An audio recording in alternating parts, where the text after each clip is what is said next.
Good afternoon, everybody. General Campbell did indicate that the strike on the hospital was a mistake. And there still is more that needs to be learned, however, about how exactly this happened. The President has called for the kind of investigations that will yield a full accounting of what transpired. There is already underway an investigation that's being conducted by the Justice Department. There are also investigations that are ongoing that are being led by NATO and a separate third investigation that is a joint investigation that's being carried out both by the United States and Afghan officials.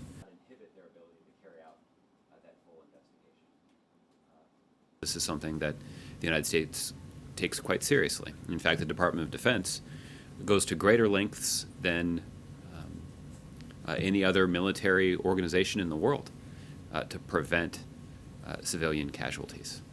And that is what leads General Campbell to conclude that this was a mistake. It does, it warrants mentioning that stands in pretty stark contrast to the strategy that is implemented by extremists in Afghanistan. Extremists regularly claim credit for operations that target civilian populations. That is part and parcel of their strategy inside of Afghanistan. And that stands in pretty stark contrast to the U.S. strategy. And that's why the President also has the expectation that steps will be taken to try to prevent this kind of thing from happening again. The investigators who are looking into the significant breach at the Office of Personnel Management have not arrived at the same conclusions. There is concern about the economic consequences of this particular ruling.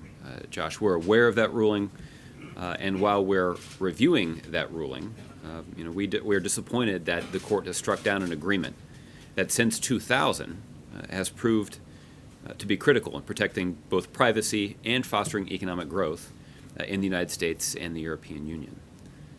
The United States, principally through the Department of Commerce, will work with the European Union to provide certainty to companies both in Europe and the United States to release an updated safe harbor framework.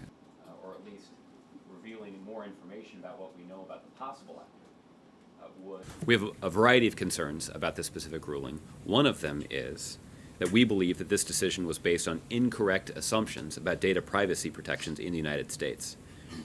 And the ruling fails to properly credit the benefits to privacy and growth that have been afforded by this framework over the last 15 years.